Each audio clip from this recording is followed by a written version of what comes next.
तव्हांखे अर्ज़ु कयां ॿ हिकिड़ा तरीक़ा आहिनि।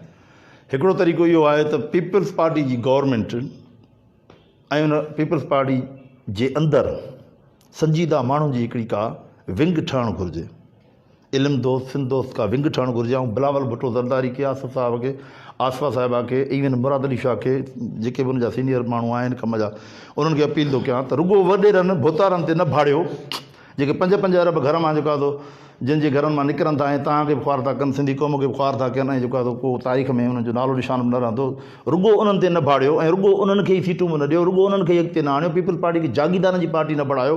भुट्टे साहिब जी पार्टी रुॻो वॾेरनि जी पार्टी कोन हुई, बल्कि उन ज़माने वॾेरनि जो बाग़ी हुयो, वॾे वॾो भुट्टो। पर अॼु वॾे वारा वॾेरा ख़ुदि पीपल्स पार्टी में ऐं वॾे वरी वॾेरनि जी नुमाइंदा पार्टी पीपल्स पार्टी आहे। सो पीपल्स पार्टीअ में आलम, ॾाहा, दानिश्वर, मुफ़क़िर खणी अचो ऐं उन्हनि खां सलाहूं वठो। असांखे तव्हां का सीट न ॾियो, असांखां घटि में घटि सलाहूं वठो, एडवाइस वठो। असां तव्हांखे एडवाइस ॾियूं, असां तव्हांखे जेको आहे सो लिखत में जेको आहे सो सिफ़ारिशूं ऐं थ्यूरीज़ ॾियूं त सिंध जी कीअं भलाई थी सघे थी। इन ई बजट सां घणो कुझु थी सघे थो। सिंधी यूनिवर्सिटियूं कीअं सुधरी सघनि थियूं, सिंध जा तइलीमी इदारा कीअं बहितर थी सघनि था, सिंधी यूनिवर्सिटियूं छो तबाह आहिनि, ऐं सिंधी ॿोलीअ खे कीअं बचाए सघिजे थो। कराची खां वठी कश्मीर ताईं सरकारी गैर सरकारी इदारनि में एजुकेशन मिनिस्ट्री ख़ुदि CM साहिब वटि आहे, उहो वॾो कुझु इन में जेको आहे कानून साज़ी करे सघे थो। हीअ तव्हांजा मेंबर असेंबली में वेही जेको आहे सेल्फियूं था कढाइनि, भई तव्हां अहिड़ो कहिड़ो सिंध फतह जो करण जो कमु कयो आहे जो सेल्फियूं था कढायो।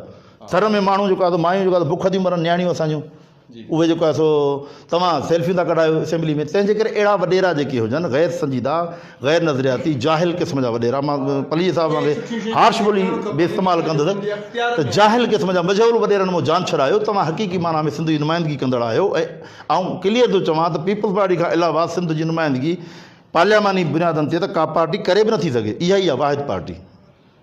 इन करे उन खे ई करिणो पवंदो। उहा ई सिंधी ॿोली समेत सिंध जे सभिनी वसीलनि जे बचाव जे लाइ कमु करे सघे थी। मां चवंदो आहियां तव्हां हेल्थ डिपार्टमेंट खे ख़तमु करे आगा खान जहिड़नि इदारनि खे जेको आहे सो सॼी बजट ॾियो, उहे सॼे ज़िले में हिकु आगा खान हॉस्पिटल क़ाइमु कनि। तव्हांखे तारीख़ में गोल्डन जेको आहे सुनहरी लफ़्ज़नि सां यादि कयो वेंदो। तव्हांजे हेल्थ डिपार्टमेंट जा पैसा वञनि कारे था। ॿारड़ो जेको आहे तड़पी लाड़काणे शहर में मरे थो, उनखे जेको आहे सो कुते जी ॾाढ़ण जी वैक्सीन नथी मिले, नांग ॾाढ़ण जी वैक्सीन नथी मिले। थर में जेको आहे सो उन ॾींहुं हिकिड़ो ॿारड़ो पंहिंजो थर जे पासे लाड़ जे पासे जेको माउ जे हंज में उहो जेको आहे मरी वियो आहे। ऐं उनखां पोइ हिकिड़े माण्हू वटि एम्बुलेंस लाइ पैसा कोन्हनि, उन एम्बुलेंस वारे उनखां पैसा घुरिया आहिनि। मतिलबु कहिड़ी क़िस्म जी 21वीं सदी में तव्हां ठाहियूं वेठा आहियो। छा इन जी ज़िमेवारी सिंध हुकूमत ते कोन्हे? हर शइ असां पंजाब ॾियणो, पंजाब वॾो ई आहे, असां हुनखे कोन था कयूं।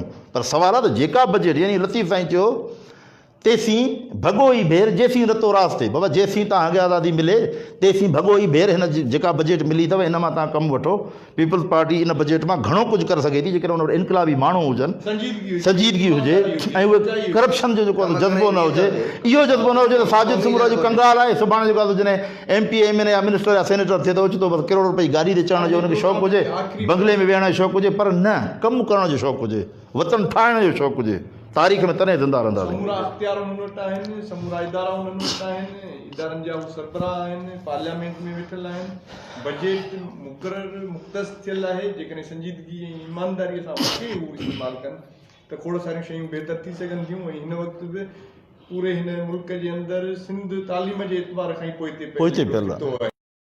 जिथे यूनान जा फ़िलासफ़र जी तालीम वठंदा, जंहिं ठठे में जेको आहे उन ज़माने में 400 यूनिवर्सिटियूं हुयूं, जॾहिं राजा ॾाहर जी हुकूमत आहे, मोहम्मद कासिम हमलो थो करे ऐं तातारी अफ़गानी पंहिंजो तुर्खान अचनि था पिया, उन वक़्तु 400 तालीमी इदारा आहिनि जेके यूनिवर्सिटियुनि जे बराबरि जा हुया। अॼु 21वीं सदीअ में हिकिड़ी यूनिवर्सिटी ठठे में कोन्हे। यार अलमियो न आहे, यानी ठठे में त हिकिड़ी अहिड़ी यूनिवर्सिटी हुजणु घुरिजे जेका सिंध जी सिर्फ़ु तारीख़ ते कमु करे। मोहनजोदड़ो जे नाले सां लाड़काने में अहिड़ी हिकिड़ी यूनिवर्सिटी हुजे जेका सिर्फ़ु सिंधु तहज़ीब ते कमु करे। भिटशा ते अहिड़ी हिकिड़ी यूनिवर्सिटी हुजे तसव्वुफ़ या सूफ़ीज़म जे नाले सां न, पर लतीफ़े जे नाले सां जेका सिर्फ़ु लतीफ़े ते कमु करे। ख़ैरपुर में हिते राणीपुर में हिकिड़ी यूनिवर्सिटी सचल ते कमु करे, ख़लीफ़े नबी बख्श ते कमु करे, सिंध जी जदीद शाइरी ते कमु करे, सिंध जी तारीख़ी तहज़ीबी फ़िक्र फ़लसफ़े ते कमु करनि। उहे इदारा अचणु घुरिजनि, उहे ठहणु घुरिजनि। ऐं हर हिकु ज़िले में सभ खां पहिरीं आगा खान लेवल जी हिकु हॉस्पिटल ठहणु घुरिजे।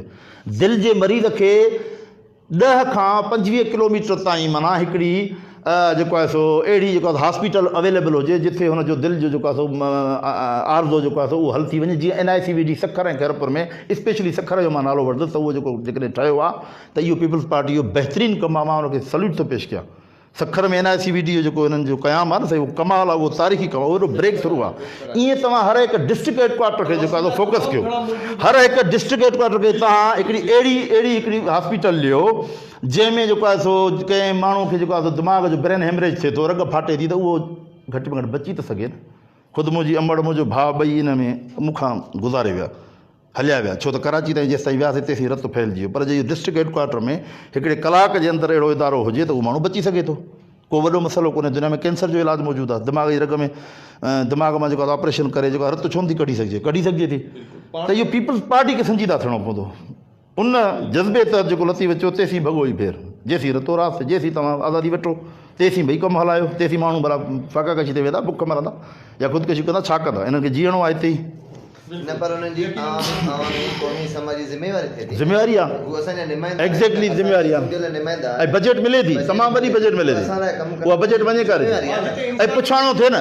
ऐं रिवायती वॾेरनि खे टिकेटूं न मिलणु खपनि। ऐं इहा बि हिकिड़ी ॻाल्हि कंदो जेकॾहिं सोशल मीडिया ते आयो आहे, भई फलाणो काबू खान, फलाणो सरदार, फलाणो भोतार, भई गंज थियो, तव्हां अरबपति थी वियो, छॾियो, हाणे तव्हां कमु न थियो, कंहिंखे 10 साल थिया आहिनि, कंहिंखे 20 साल थिया आहिनि, कंहिंखे 25 साल थिया आहिनि, कंहिंखे 30 साल थी विया आहिनि। उहे माण्हू MNA, उहे